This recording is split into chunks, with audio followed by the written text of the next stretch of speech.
Ayan ang aking mga naipong mga damit. Nilagyan ko na siya ng presyo. Ayan, may 50 pesos. Ayan.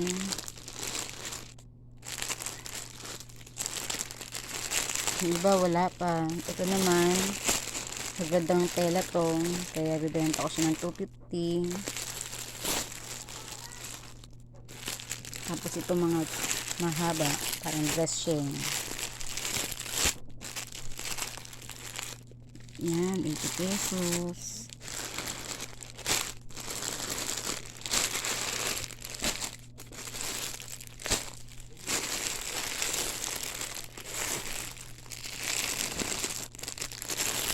So, wala pang presyo ko. Pero ibibenta ko siya ng 180. Try natin buksan. Ayan. Ito pa siya. Mahaba siya. Yan, 180 lang siya. Ibibenta ko siyang 180. Iba-ibang kulay siya, iba-ibang klaseng damit. Yan, mga short.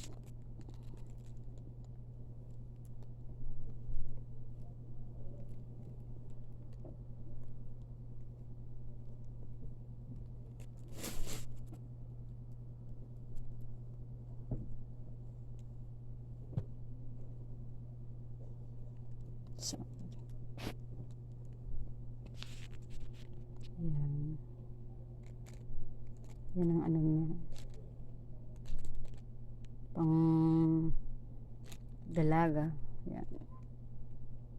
Ito naman, pantulog.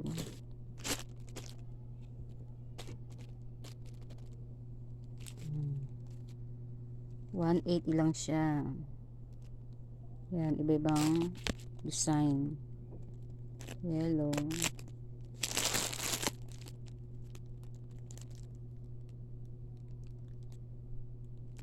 Yan, sana makahanap ako ng pwesto para maitinda ko na ito.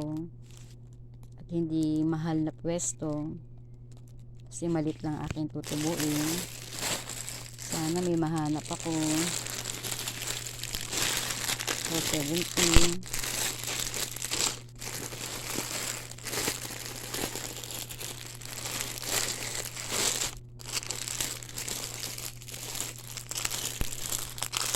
Yan, mga naipin ko yan sa loob ng isang taon. Kapag may extra pera, yan, bumibili ng mga damit.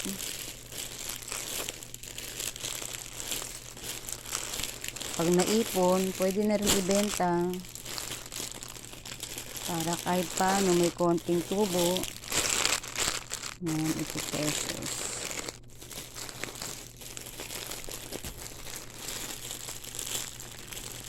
So, mahaba to yun.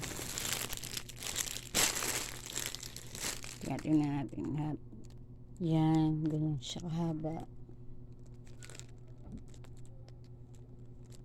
Design. Iba-ibang design po siya. Long dress. Yan, sana pahanap ako ng pwesto.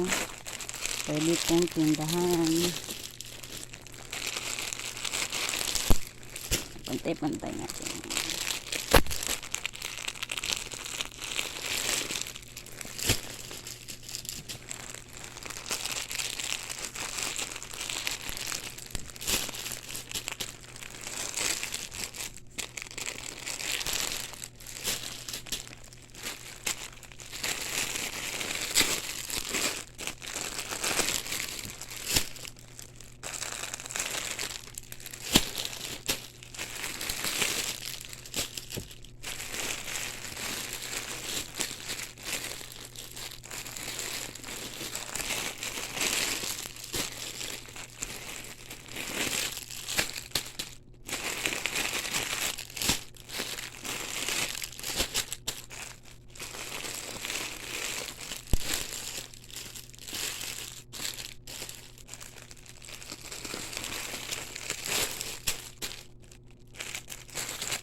dami pala nila. Nakakatuwa, nakaipon ako ng maraming damit.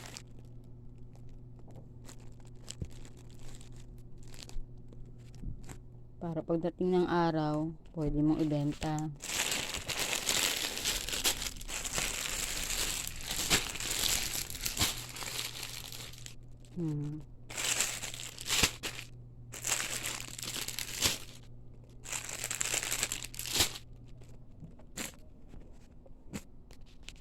Ayan. Tapos mga short. Hindi ko pa natanggal ito sa lagayan. Ayan. Mga short naman ito. Teka lang. Pakita natin isa. Ayan, short. Makapal din siya.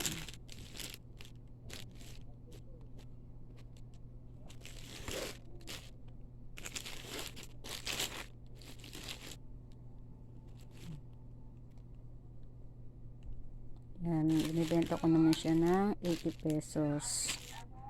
Ayan.